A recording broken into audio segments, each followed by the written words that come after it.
ইলিশের মতো আমও এক রাজনৈতিক অনুষঙ্গ। আর আমকে আমজনতার কাতার থেকে রাজনীতির মঞ্চে দাঁড় করানোর অন্যতম কারিগর ছিলেন পলাতক স্বৈরাচার শেখ হাসিনা।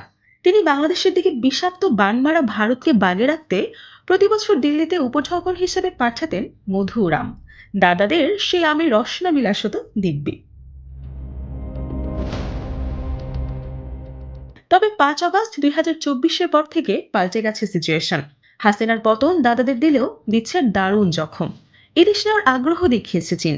এবার কর করা ডলার গুণে বাংলাদেশের মধুর আমও কিনছে চীন। তবে এই আম কেবল আম নয়, ভারতের আগ্রাসনের বিপক্ষে এটাও অন্তর্বর্তী সরকারের মুখ্যম হাতিয়ার। দিল্লিকে যেন বুঝিয়ে দেওয়া, বাংলাদেশ এখন আর কারো দাবেদার নয়। ঢাকার হাতে আছে বহু বিকল্প। আর ফ্রিতে আম বিলানোর দিনও শেষ।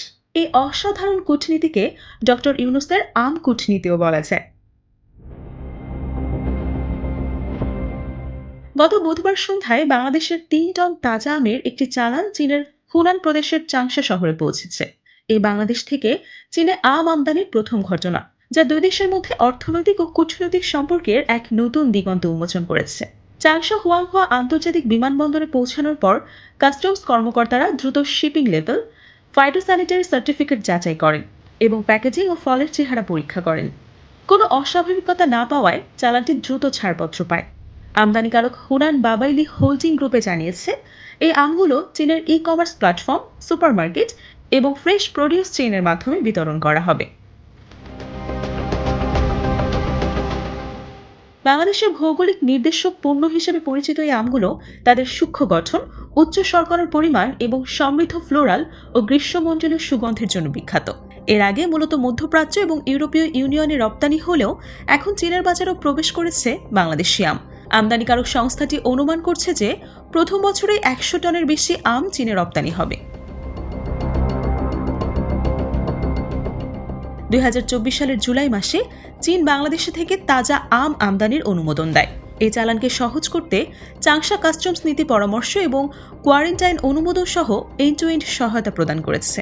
বিমানবন্দরে একটি ডেডিকেটেড ফ্রেশ এক্সপ্রেস বলে দ্রুত অন অ্যারাইভাল পরিদর্শন এবং একটি কাস্টমাইজ ক্লিয়ারেন্স পরিকল্পনা নিশ্চিত করেছে।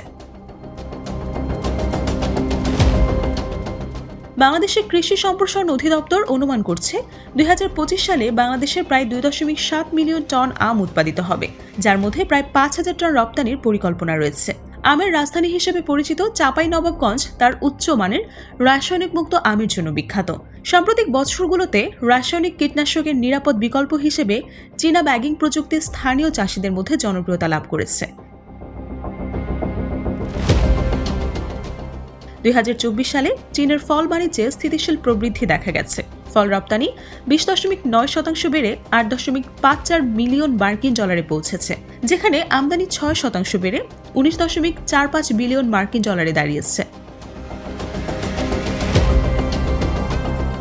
চলতি বছর চীন ও বাংলাদেশের মধ্যে কূটনৈতিক সম্পর্কের ৫০তম বার্ষিকী পালিত হচ্ছে।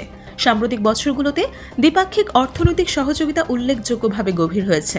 টানা ১৫ বছর ধরে চীন বাংলাদেশের বৃহত্তম বাণিজ্য অংশীদার হিসেবে নিজেদের অবস্থান ধরে রেখেছে।